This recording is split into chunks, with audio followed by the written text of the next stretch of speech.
30.4 million people were uninsured in 2020, according to CDC. Every human has the right to healthcare. No one should go uninsured. This is not only my belief, but Dr. Tedros Adhanom's belief as well, who's the director of World Health Organization. He believes it's a fundamental human right.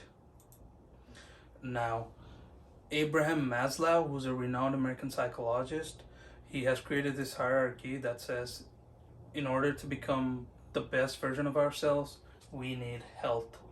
And by becoming the best version of ourselves, we can progress as society and better our community. Now, the problems with the US system is a very messy situation. And let's talk about the problems other people have with universal healthcare, healthcare for all, and also talk about how we can get there. Let's get there, and I'll tell you how to. The problem is, it's a messy system. It can be better. It needs to be better. Dr. Karan Chopra talks about surprising bills on Health Affairs Journal. He says that surprise out of network bills are bills that are not covered by your insurance. So let's say you take an ambulance and then you get this humongous bill and your insurance doesn't cover it, so you have to pay it. Americans have paid $29 million per year in aggregate, not individual but aggregate, for ground ambulances. $91 million per year for air ambulances.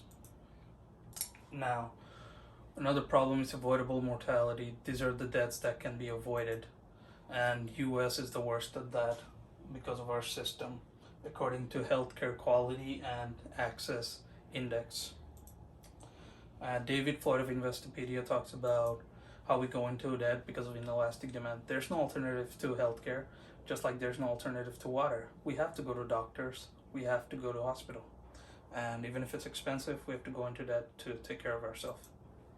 It's inefficient. According to the Commonwealth Fund, it says that US ranks the lowest in administrative processes, healthcare processes, healthcare outcomes. So we need to be better. And it's the lowest performing out of all these first world countries. Dr. Vincent Rajkumar on the Mayo Clinic Proceedings talks about expensive medicine. He gives us an example.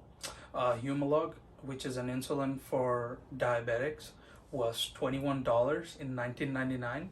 2019, $332. That's 1,000% increase in price. Now let's talk about the arguments other people have on universal healthcare. Dr.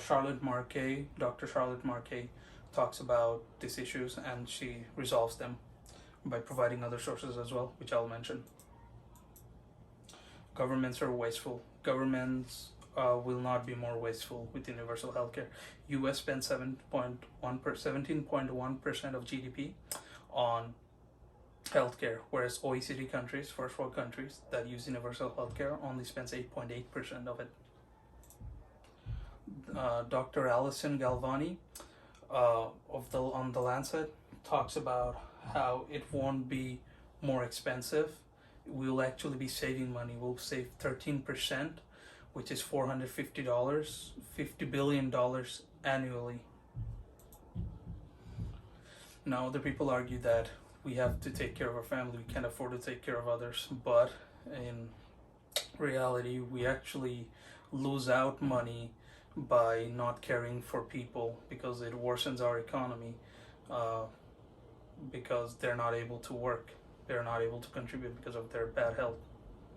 So by providing for others, we'll be bettering our economy, bettering our job prospects, helping our family. Matt Brunick of the New York Times says that taxes won't actually go up. It may look like it go up, but it won't. The same situation for an American who has to spend 37% of it on taxes and healthcare premiums. Same situation in Finland, they would only have to spend 23% on labor tax, which includes healthcare, universal healthcare. Now, what can we implement, and how, as individuals, as me, as you, can do to make universal healthcare, Medicare for all, same thing, to make a possibility? Kimberly Amadei of The Balance talks about the three main systems that can be combined, that we can implement. There's the single payer system where everything is government owned, the insurance, the hospital, and the doctors, so good prices and same treatment for everyone. England, Switzerland, Spain uses it. Social health insurance model, Germany uses it. It's where it requires you to get insurance from your employer and also taxes that help the citizens of the country, the people of the country. National healthcare insurance, Canada, our neighbor, they have this system where there's only one health insurance plan, therefore giving the government leverage over the prices over the private care sectors. Now, what can we do as individual beings to make this a possibility? Go to this website, healthcarenow.org. Healthcare Now is also a movement that advocates for Medicare for all. Same thing as universal healthcare, different words, same thing. Now, we can volunteer to make this a possibility. We can join our single payer local group. You can find this on the website to help the cause. We can donate so they have more resources to advocate and create movements to make this a possibility. We can sign petitions, which you can do now at healthdca.org. We can tell our story, bring more awareness. The more awareness we bring, the more importance the government will give this situation. We can advocate to our legislatures, talk to your legislature, encourage them to make this a possibility. So we've talked about the issues with our system.